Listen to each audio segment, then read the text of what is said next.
Hello there. Before the days of the Clone Wars, the Sith once had an empire that numbered in the thousands, and in many ways were similar to the Jedi, because like the Jedi, the Sith also trained many followers of the dark side. But unlike the Jedi, it was the Sith's lust for power and dominance that led them to their near extinction, and in fact would have been wiped out if it wasn't for one man who saw the flaw in the Sith, and saw only one solution, for there to only be two Sith at a time. In today's video, I'll be discussing how the rule of two for the Sith came to fruition.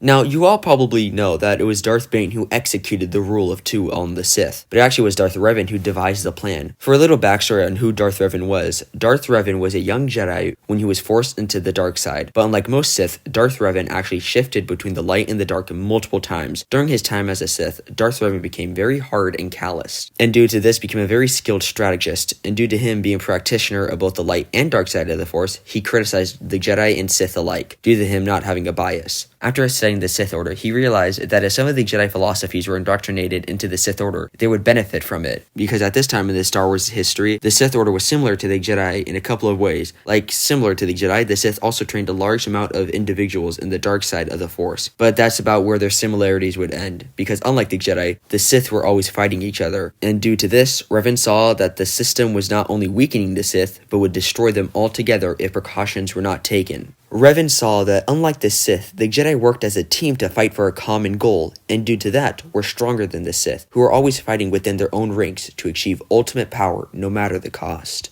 So Revan thought the only way to save the Sith Order was to indoctrinate some of the Jedi teachings into the Sith, such as working as an organization instead of working alone or against each other. But after looking at the Sith Order and his plans more thoroughly, he came to the conclusion that there was only one way for the Sith to continue on and grow stronger, and that way was to only allow two Sith to exist at a time. Because if there was less Sith, there would be more room and more power for other Siths to take. But although Revan might have been the one to initially create the idea, he would not be the one to execute it, because he would die before he could ever execute his ideologies. But Revan would leave his teachings on a holocron which contained all of his studies and plans for future Sith to discover and use. But for the next 1,000 years, nothing would change within the Sith Order until a new group of Sith came, known as the Brotherhood of Darkness. Even with the help of Revan's holocrons, the Sith had not changed, and in fact have gotten worse throughout the years, becoming more destructive than ever. The infighting within the Sith Order has become so bad to the fact where they're basically destroying themselves from the inside out. This infighting would continue on until it looked like the Sith Order was about to collapse in on itself, until one Sith Lord stepped up, Darth Bane. Darth Bane was a Sith Lord who studied and located many Revan's holocrons, and come to the realization that Revan has come to 1,000 years prior to Darth Bane. The Sith Order was going to destroy themselves if nothing was changed. So Bane would go on a journey to find a way to secure Revan's teachings, not only finding a way to execute Revan's plans, but also to improve it. There he would devise the rule of two, where only a master and an apprentice could exist at any given time. Darth Bane viewed Revan's idea as absolutely brilliant, but was not severe enough. He believed the Sith needed to be wiped out on a massive scale in order for making it so the power can increase exponentially, making two Sith seemingly stronger than most Force users. Darth Bane would go on to enact his plan and destroy the Sith. By removing the Sith throughout the galaxy, he saved himself, but also took out a ton of Jedi during the process. And for a time, Darth Bane would rule as the only Sith Lord in the galaxy, until taking on his own apprentice called Darth Zana, and thus secured the Sith's place in the galaxy forever. After getting his apprentice, he was clear to her that they held immense power in the galaxy, and the only way to fuel that power was by hatred.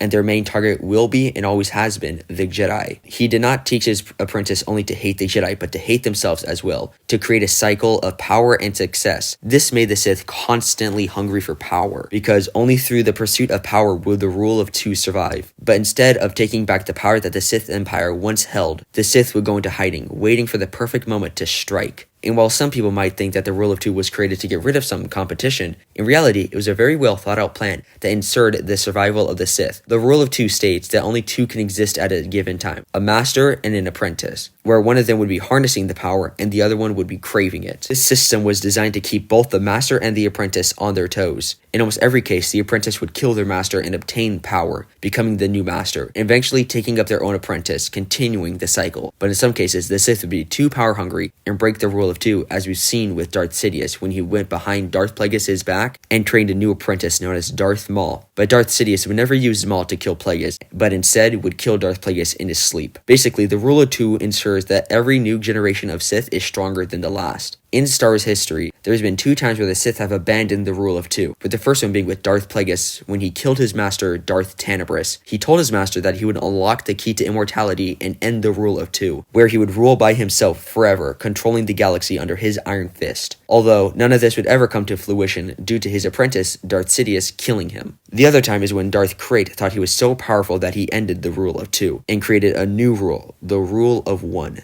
This rule allowed there to be more than 2 Sith at a time, but they would all have unquestioning loyalty to one master. Darth Krayt would go on to seek information from an ancient holocron, where he would fuse with the remains of Darth Bane. Then he would go on to find out that the Sith Lord did not approve of his new rule. Darth Bane was told by the Sith spirits that his new rule would not only lead to the death of himself, but lead to the death of the entire Sith Order. But the Sith spirits would be proven wrong, because after Darth Krayt died, the Sith Order would continue on, but at an incredibly weakened state. These 2 cases show that when a Sith abandons the rule of 2, they are either killed or the Sith is weakened. In short, the Sith rule of 2 was not only a means to survive, but a means to thrive. And we have 2 of the coolest Sith to thank for that. Darth Revan, who in my opinion is one of the coolest Sith and Jedi to ever exist, and Darth Bane. Thank you so much for watching today's video. I really hope you enjoyed this video about the Sith rule of 2. Who's your favorite Sith? Tell me in the comments below. Make sure you like and subscribe. And with that, my fellow Star Wars nerds, may the Force be with you.